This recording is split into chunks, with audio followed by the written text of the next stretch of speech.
The story I'm going to share with you today is about an event that took place in a warehouse located in Bang Pakong district. At that time, the person at the center of the story had just started working at that particular warehouse. For the first 2 years, working there went smoothly without any issues. Then, one night, a close coworker invited him to have a drink, and during their conversation, the coworker began to say some strange things. These words seemed like an omen, a warning that foreshadowed a terrifying tale. This eerie turn of events ultimately led the protagonist to feel so unsettled that he could no longer bear to work in that warehouse for the rest of his life. And this story is titled Horror Crime Scene. Before we dive into our scary story, we would like to ask everyone to like and subscribe to support us in continuing to bring you more terrifying tales in the future. For today, we're here with a haunting experience of Klopp.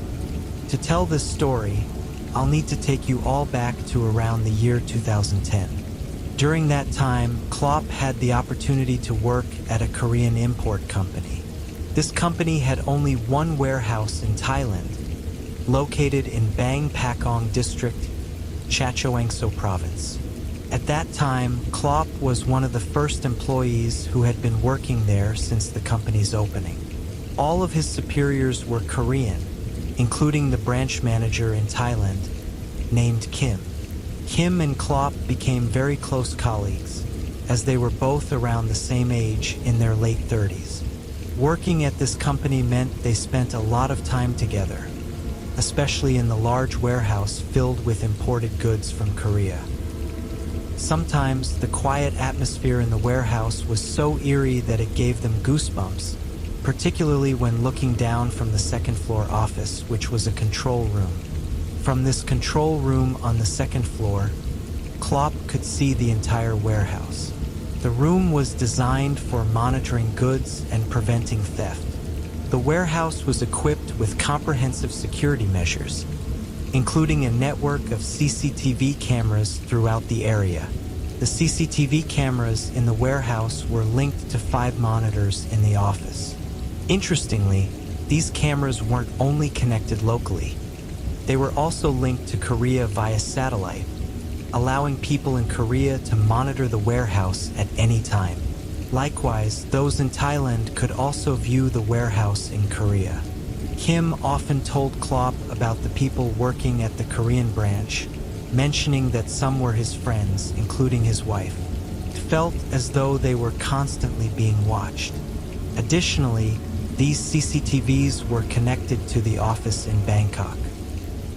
During Klopp's first 2 years at the company, everything seemed normal and smooth.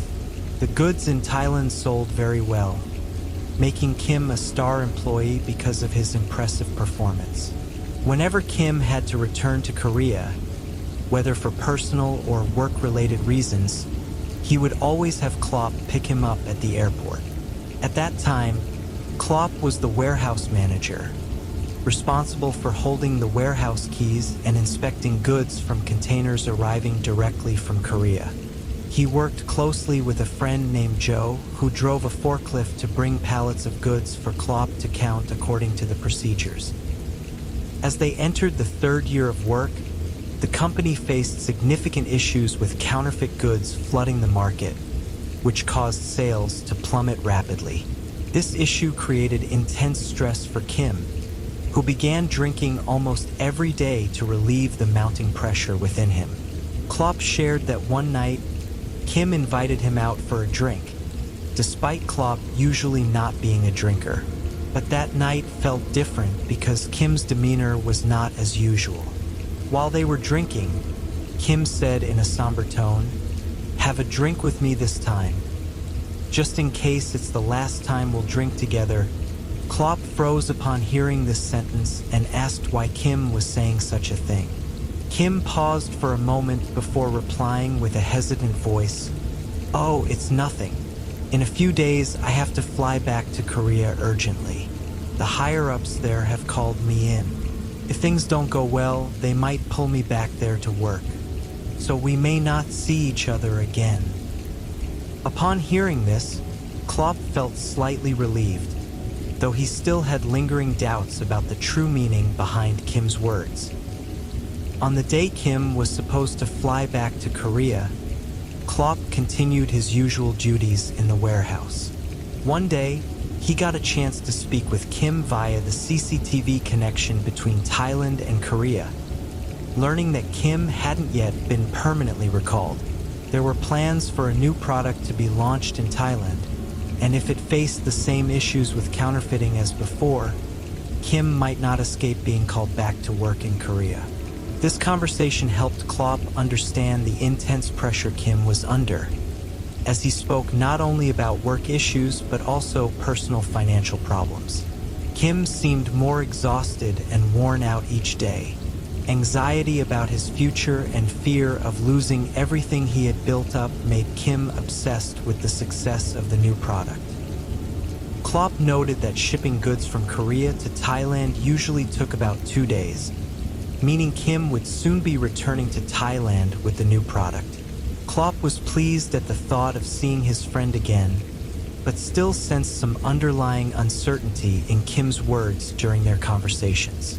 Normally, Kim was the only one authorized to open the shipping container, as he held the key with the access code. The products in the containers were electronics that required cold storage to maintain their quality.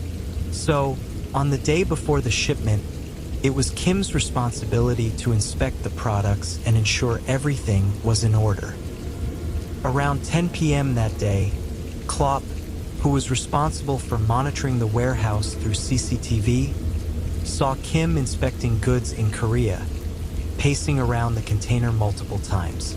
Seeing this, Klopp wasn't concerned, assuming Kim would handle everything smoothly, so he clocked out and went home as usual. The next morning, Klopp arrived at the warehouse and began his routine by turning on the lights and heading to the control room to review footage. To his surprise, he noticed that one of the cameras in the Korean warehouse had inexplicably changed its angle. A camera that should have been pointing toward the ground was now directed at the ceiling. Klopp assumed it was likely an accident caused by the cleaning staff and didn't think much of it. When the container was due to arrive in Thailand, Klopp was surprised that he hadn't received any call to arrange picking Kim up at the airport. He assumed Kim might be busy with urgent matters in Korea and would contact him once he arrived. Typically, Kim never traveled alone in Thailand without notifying Klopp to pick him up. Around 8 p.m., when the container arrived at the warehouse, Klopp proceeded with the usual protocol, signing the paperwork for the driver. After completing the documents, the driver left the container in the warehouse and departed, leaving Klopp and Joe to handle opening the container and inspecting the goods before placing them in cold storage. While they waited for Kim to arrive, Klopp felt slightly uneasy due to some unresolved tension between him and Joe related to Klopp's promotion. Joe often complained that Kim was biased, and this had led to frequent arguments.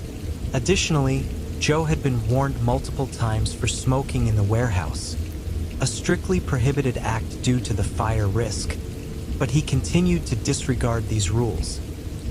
As time passed, Klopp began to feel something was off, as he still hadn't heard from Kim about when he would arrive. Since Kim was the only one with the code to open the container, all they could do was wait. Eventually, it was almost 10 p.m., and if Kim still didn't arrive, Klopp would have to postpone the inspection until the next morning, something that had never happened before. While Klopp was anxiously waiting, Joe, who was standing nearby, suddenly pointed toward the second-floor office and said, "Look, there's Kim." Klopp was momentarily surprised, wondering when Kim had arrived, as he usually called in advance to arrange for Klopp to pick him up at the airport. Joe teased him, saying, "Hey, why didn't you go pick up the boss? How could you let him come here on his own?" Klopp and Joe decided to go upstairs to meet Kim and get the code to open the container. When they reached the office, they saw Kim coming down from it. Klopp asked Kim when he'd arrived and why he hadn't called to let him know to pick him up from the airport. Kim simply replied that he'd taken a taxi himself, as it was late and he didn't want to bother anyone.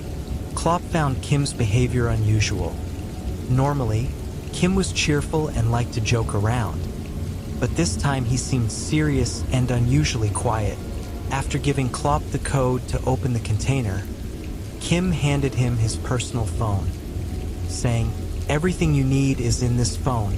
Klopp took it, assuming it contained necessary documents or codes to inspect the goods, something they routinely did together. As Klopp was opening the container, just as he pulled the latch and slightly opened the door, the warehouse lights suddenly went out, plunging the area into darkness. The only light came from Joe's forklift, barely illuminating the surroundings. After about 5 minutes, the lights came back on, but Klopp was startled to find that Kim had vanished without a trace. Even Joe, who had been closest to Kim, looked around in confusion, asking, "Where did the boss go?" At that moment, neither of them thought much of it, assuming Kim had gone upstairs to the office to rest. Klopp then continued opening the container, finding 2 rows of pallets inside. Joe drove the forklift to start removing the first row of pallets, chatting casually and even making jokes about Kim. When Joe finished unloading the first row, Klopp stepped inside the container to inspect the second row. However, the first thing Klopp saw shocked him so much that he cried out in horror. Behind the first row of pallets, instead of more goods, he found Kim's body pressed against a wooden pallet, his figure propped upright. Joe, hearing Klopp scream, turned and asked what was happening. In that brief moment, Klopp realized that this was Kim's lifeless body. His skin was bruised, some areas pale and ghastly. While Klopp stood there in shock, Kim's body suddenly collapsed, falling onto Klopp, causing him to faint instantly. When Klopp regained consciousness and opened his eyes, the entire scene around him had changed. Rescue vehicles, Foundation volunteers, and police officers were everywhere, examining the incident. Klopp found himself still holding Kim's phone, the very phone Kim had handed him earlier. Moreover, both Klopp and Joe were now suspects in the case. Amid the chaotic atmosphere, managers from the main office in Bangkok had arrived at the warehouse to assess the situation. Joe, visibly shaken, was reportedly taken to the hospital. Only Klopp remained at the scene, lying unconscious on the floor. Finally, Klopp was taken into custody as a suspect, still struggling to understand what had happened. When he awoke, he found Kim's body still draped over his legs exactly as it had been before he passed out. At first, the police in Thailand assumed that Kim's death in the container was a workplace accident, and Joe was charged with causing Kim's death by allegedly driving the forklift into him.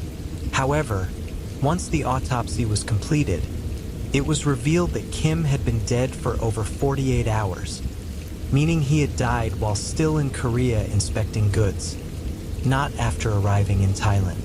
This raised significant questions in Klopp's mind. If Kim had died in Korea, then who had appeared in front of Klopp and Joe? And how had Klopp been able to open the container himself? Surveillance footage clearly showed that Klopp had opened the container, with Joe nearby to confirm it. However, Joe, who was now mentally distraught to the point of near breakdown, could no longer testify reliably. The Thai police then speculated that the incident might have been an accident that occurred back in Korea. Shortly after, managers from the head office in Ceylon called Klopp in for further questioning. They wanted to know, how did you manage to open the container? Klopp handed over the phone he'd received from Kim to the manager for inspection, and they discovered crucial information on it that changed the course of the case entirely. The events were no longer just an accident. It was now clear that it was a murder. The investigation by the Korean police revealed that Kim's death had been staged, orchestrated by a man who was having an affair with Kim's wife. The situation stemmed from a long-standing conflict. Kim had been facing financial difficulties, and his wife had started seeing someone else. When the truth came to light, the man and Kim's wife had colluded to murder Kim in order to claim insurance worth over 10 million baht. The evidence on Kim's phone included audio recordings of arguments between Kim and the other man, as well as recordings of his wife present at the scene. This evidence enabled the Korean police to solve the case. The investigation concluded that after discovering the affair, Kim confronted the forklift operator, the man his wife was seeing, and attempted to confront his wife as well. In response, the other man drove the forklift into Kim, pinning him against the pallets in the container, which led to Kim's death. Ultimately, both the man and Kim's wife were arrested and confessed to the police. Regarding Kim's phone found in Klopp's possession, the Thai police speculated that when Kim's body fell onto Klopp, the phone might have slipped out, causing Klopp to end up with it by chance. This series of events concluded with Klopp, Kim's close friend, unintentionally aiding in resolving the case, thereby securing justice for Kim in the final chapter of his life. Over a year after the incident, Klopp decided to resign from the company. The Korean team was transferred back to Korea, and the company changed ownership to a new firm. Klopp went on to work at a new location, a warehouse in Ayutthaya. During that time, this warehouse was temporarily storing goods to protect them from flooding. When the waters receded, the goods were to be returned. Klopp, now a forklift operator, was assigned to transport the goods, but he wasn't informed in advance about the destination. Klopp and his team set off in the company vehicle, not knowing where they were headed. Klopp fell asleep along the way and was awakened by a colleague upon arrival. Opening his eyes, he gasped in shock. The destination was the old warehouse where he had worked the previous year. Seeing this, he immediately turned around and left, ignoring his friends' calls asking where he was going.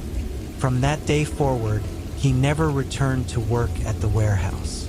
He couldn't bring himself to face the same environment, the daily sound of forklifts, and the image of the container with Kim's body pressed against the pallets that continued to haunt him. After hearing Klopp's story, I can't help but feel a deep sympathy for Kim. His words, expressing concern that this might be the last time we'd have a drink together, carried a hidden meaning that I didn't understand at the time. It's heartbreaking to consider the burdens he must have been facing, especially with all the challenges piling up in his life. At the very least, Klopp's becoming a suspect eventually led to the revelation of Kim's true cause of death.